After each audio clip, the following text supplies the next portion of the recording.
Masih dalam rangka hari lahirnya Pancasila dan juga silaturahmi antara Ketua Umum Partai Nasdem Surya Paloh dan juga Ketua Umum Partai Gerindra Prabowo Subianto yang dilakukan kemarin.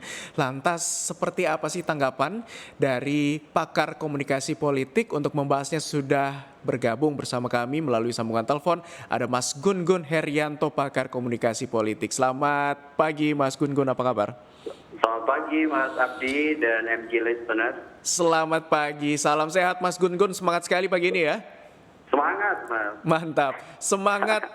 Tentunya semangat suara Mas Gun Gun ini juga semoga bisa merawat kebinekaan masih dalam rangka hari kelahiran Pancasila. Amin. Baik, Mas Gun Gun.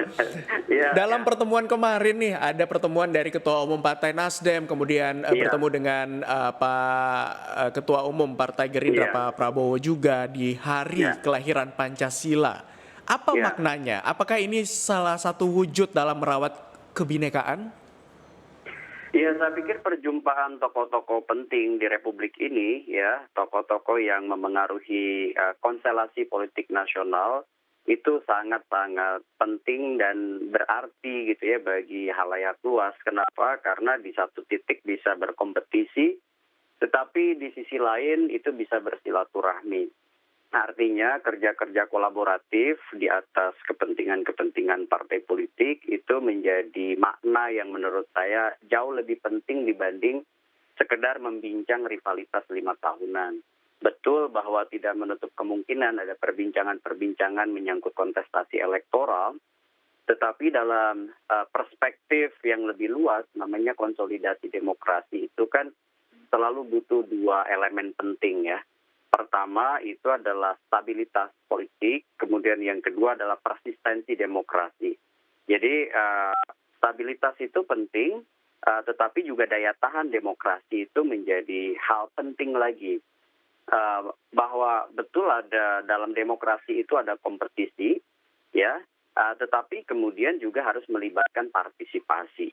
Nah, kata-kata kunci penting yang saya sebut tadi seperti kontestasi, partisipasi, kemudian persistensi demokrasi, termasuk juga stabilitas. Itu kan kata stabilitas kemarin juga dieksplisitkan oleh Pak Surya Paloh ya pada saat berjumpa dengan Pak Prabowo.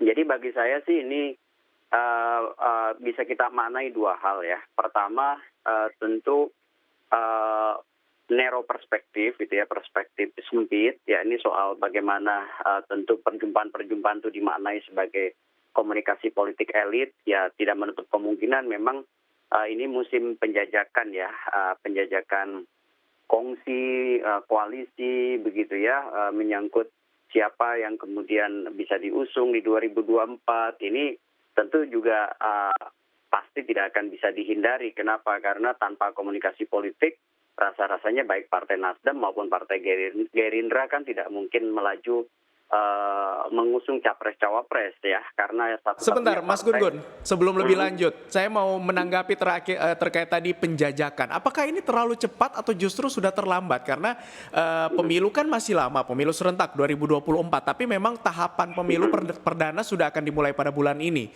Apakah ini Ya, untuk penjajakan terlalu cepat atau mungkin justru sudah terlambat? ini justru timingnya menurut saya, penjajakan ini kan kalau dihitung dalam skema waktu belum terlambat ya. Kenapa? Karena baru pertengahan menjelang akhir, kalau nggak salah September 2023 itu kan pengusungan resmi ya ke KPU. Jadi memang pertengahan sampai pertengahan 2022 sampai pertengahan 2023 menurut saya akan ada semacam sejumlah dinamika politik dalam konteks pengusungan Capres-Cawapres 2024 begitu ya. Dan itu akan sangat ditentukan oleh tiga faktor kan ya, siapa figur yang akan diusung, kemudian keuntungan partai dalam kekuasaan atau benefit of office, sama penerimaan publik atau public acceptance. Nah itu tiga faktor itu tentu juga akan berhubungan dengan posisi elit-elit parpol yang punya kursi di DPR ya, terutama yang sebut aja partai atau gabungan parpol yang bisa melampaui 115 kursi dari 575 kursi di DPR RI, itu yang disebut dengan syarat presidensial threshold. Nah itu yang Mas Abdi kita bisa baca sebagai narrow perspektif ya, ini hubungannya dengan kontestasi. Tapi di luar itu Saya sih selalu mengapresiasi setiap perjumpaan para tokoh ya, sekalipun mereka pernah berseberangan dan di satu titik mereka bisa duduk bareng, ngobrol, terlepas dari kepentingannya masing-masing, tapi itu secara simbolik tetap akan memberi impresi ke bawah ya, soal misalnya bagaimana Pancasila itu harus dijaga, bagaimana keutuhan Republik NKRI ini perlu dijaga. Karena kan belakangan juga Mas Abdi tahu bermunculan kembali gitu ya, seperti kemarin mungkin tahu ada konvoi khilafah ya kan dan lain sebagainya, yang itu menurut saya atau mungkin juga hoax, hate speech gitu ya, yang kemudian beredar di media sosial atau mungkin juga orang yang akan memanfaatkan momentum 5 tahunan untuk kepentingan-kepentingan pragmatis ya, yang sifatnya adalah lebih mengarah pada kekerasan dan situasi ketidaknyamanan, ketidakpastian begitu. Itu akan selalu ada ya dalam konteks hampir setiap penyelenggaraan pemilu adanya free rider seperti itu, Mas. Tapi bagaimana Mas Gun-Gun untuk mencegah adanya aktivitas kelompok-kelompok tadi seperti dengan khilafah yang pada minggu lalu mereka melakukan konvoi, kemudian terkesan memanfaatkan demokrasi kebebasan berpendapat begitu. Nah, ini kan otomatis mengancam ideologi kita Pancasila begitu. Bagaimana sebagai mungkin para pemangku kepentingan untuk mencegah agar hal ini tidak terpolarisasi begitu, tidak tergerus? Iya, pertanyaan bagus sekali. Indonesia kan sebagai salah satu negara yang plural ya, beragam. Kita bukan negara teokrasi, tapi kita negara demokrasi. Kalau teokrasi tentu negara satu agama, dan kita bukan negara satu agama. Kita punya 1.340 suku, kita punya 2.500 bahasa daerah, kita punya 6 agama, yang semua tentu membutuhkan yang disebut dengan inklusivisme ya. Sebagai nation state, negara bangsa, kita berdiri harusnya negara, pemerintah, termasuk kekuatan partai politik, itu harus benar-benar punya perhatian, komitmen, kerja politik yang mengarah pada simpul yang sama. Jadi itu dulu, kerja kolaborasi seluruh elemen bangsa, stakeholder demokrasi untuk tetap berkomitmen pada keragaman NKRI gitu ya, dan ideologi Pancasila. Itu yang pertama di level makro ya. Di level meso menurut saya tentu butuh semacam kerja penegakan hukum dengan dimensi persuasif dulu, kemudian juga kalau kemudian itu masih ada aja yang melanggar, tentu adalah law enforcement, penegakan hukum.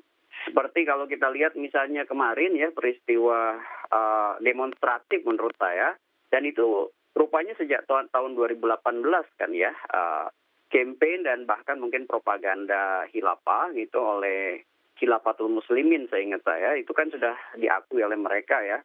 Pak Abudan ya dari Khilafatul Muslimin DKI Jakarta kan mengakui bahwa konvoi itu merupakan tindakan disengaja oleh mereka untuk taruhlah syiar begitu. Tetapi kan kita tahu bahwa genealogi Khilafatul Muslimin itu siapa begitu ya, dan itu sudah dijelaskan juga oleh BNPT.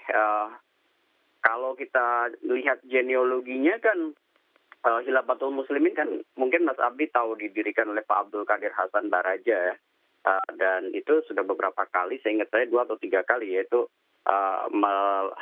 ditahan ya karena terlibat dalam proses yang oleh pemerintah dalam konteks law enforcement dianggap melakukan tindakan yang tidak sesuai dengan ideologi Pancasila. Nah artinya di sini polisi menurut saya harus dan tentu BNPT dan seluruh stakeholder yang menangani kasus-kasus seperti ini menurut saya harus gerak cepat. Ya, genealoginya sudah ada, pengakuannya sudah ada, kemudian jaringan itu kemudian sudah melakukan tindakan juga ya di halayak luas dengan cara campaign. Ini kan masuk kategori redemptive, yes, redemptive social movement. Dan apakah itu nanti berpotensi menjadi revolutionary social movement? Gitu, itu yang kemudian harus diidentifikasi oleh polisi menurut saya. Ya kan? Artinya saling bekerja begitu ya dari pemangku kepentingan termasuk dari BNPT sendiri. Tapi Mas Gun-Gun, mirisnya hasil survei dari LSI tahun 2018 ada Ya, ditemukan 10% masyarakat yang pro Pancasila ini turun 10%. Kemudian ada ya. hasil riset selanjutnya mengatakan dari yang pro NKRI bersyariah ini naik 9%. Artinya masih ada praktik-praktik masyarakat ataupun beberapa kelompok tertentu yang ingin menyuarakan bertentangan dengan ideologi Pancasila. Mereka ingin membentuk NKRI negara sendiri begitu yang bertentangan dengan norma-norma atau nilai-nilai Pancasila. Sebenarnya mengapa ini terjadi? Apakah memang karena pemahaman nilai Pancasila ini masih sudah mulai tergerus dengan semakin beriringnya perkembangan zaman? Karena masih ditemukan adanya 10% yang pro Pancasila Iya, itu turun iya, 10% begitu Mas Gun-Gun. Padahal kalau kita iya. ketahui waktu 2017 kan HTI sudah dibubarkan kan? Betul. Nah, menurut saya ada paling tidak tiga faktor ya. Faktor pertama itu soal pendekatan ke generasi-generasi baru, soal bagaimana memahamkan Pancasila, bukan soal menghafal bunyi Pancasila, ketuhanan yang Maha Esa, kemanusiaan yang adil beradab, gitu ya, persatuan Indonesia, kerakyatan yang dipimpin oleh hikmat kebijaksanaan dalam permusyawaratan perwakilan, keadilan sosial bagi seluruh rakyat Indonesia, gitu. Bukan hanya secara tekstual hafal, tetapi menurut saya pendekatan-pendekatan baru itu dalam proses inovasi ya, misalnya bagaimana inovasi mendekatkan teks Pancasila itu dalam hal yang mudah dipahami, dimengerti, sekaligus kerja kolaboratifnya yang kemudian bisa langsung menyentuh ego involvementnya anak-anak muda, misalnya seperti Gen Y, Z gitu ya. Bukan kemudian diajarin, tetapi menurut saya diajak kerja kolaborasi dalam satu proyek-proyek bersama begitu ya. Maksud saya proyek-proyek bersama itu aktivitas yang melibatkan mereka dalam hal visual, dalam hal kerja komunitas gitu, yang kemudian itu menurut saya termasuk komunitas di media sosial, maksud saya ya, netizen gitu, karena kita lihat infiltrasi transnasional ideologi itu juga banyak menyasar sekarang itu di media sosial, sehingga kerja-kerja kolaboratif di media sosial untuk mendiseminasikan gagasan Pancasila itu menurut saya harus lebih intens. Itu yang Baik. pertama ya.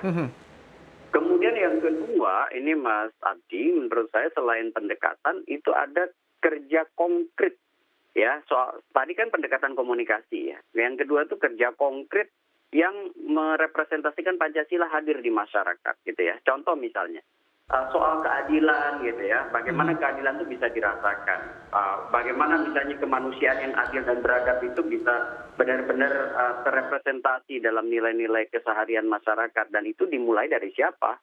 Ya dari tokoh-tokoh, dari elit partai, dari elit bangsa, seperti pemerintah dan seluruh jajarannya. Sehingga kemudian itu kemudian bisa menjadikan semacam obat dalam tanda petik yang lebih ampuh dibanding semacam wacana yang abstrak. Kemudian yang ketiga, nah ini yang paling penting juga. Sekarang ini ya, kan komunikasi kita ini kan agak berubah ya dimensinya ya, dari dimensi penerangan dulu ya di zaman Orde Baru ya, ke dimensi komunikasi gitu ya. Kalau komunikasi itu mutual understanding, membangun pemahaman bersama. Jadi jangan kemudian top down gitu, jangan dari atas ke bawah. Pancasila bukan doktrinasi. Pancasila itu adalah satu kerja komunikatif yang kemudian menempatkan generasi-generasi baru yang mungkin ya proses memahami Pancasila itu tidak lagi melalui cara-cara seperti penataran P4 di Orde Baru. Artinya terkait dengan pendekatan yang saya maksud tadi. Nah itu kemudian menurut saya harus ditempatkan dalam posisi equal, posisi sama. Jangan kemudian selalu dipaksakan untuk misalnya dihafal, dipaksakan untuk masuk dalam mata kuliah, dan akhirnya kemudian terjadi kebosanan.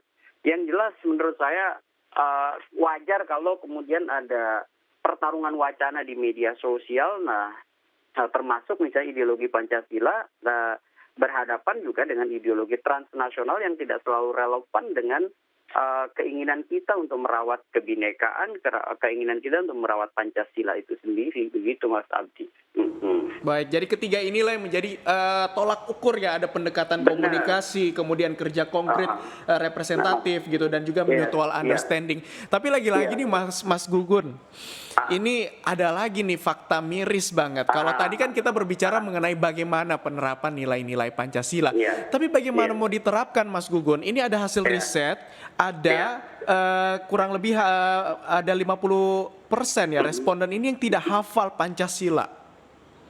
Nah, itu Sampai sekarang. Ini hasil hasil riset baru ya dari SMRC, dari Saiful ya. Mujani Research and Consulting ya. Ini memperlihatkan hasil tidak sampai 50% responden hafal 5 sila dalam Pancasila secara benar dan juga urut. Ini miris loh.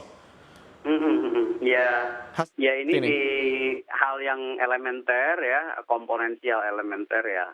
Ini juga penting untuk terus selalu diresonansikan, digaungkan. Ya, tetapi bukan berhenti di situ maksud saya. Ini juga tentu penting karena ini bagian juga selain pride ya, Mhm, sebagai bangsa ya dengan ideologinya. Ya menurut saya paling tidak yang 5 bunyi Pancasila itu mhm, hafal. Dan melampaui hafalnya itu adalah meresapi, mhm, memahami, mhm, mengimplementasikan. Dalam konteks mengimplementasikan itulah yang kita butuh yang disebut atmosfer ya. mhm. Atmosfer itu yang tadi saya sebut tidak hanya dari orang per orang, melainkan juga sistem yang melingkupinya seperti misalnya sistem politik, sistem ekonomi, sistem budaya. Termasuk menurut saya juga jiwa Pancasila hadir dalam setiap regulasi yang dieksekusi di lawmakers kita gitu. Misalnya sebut aja di DPR begitu ya.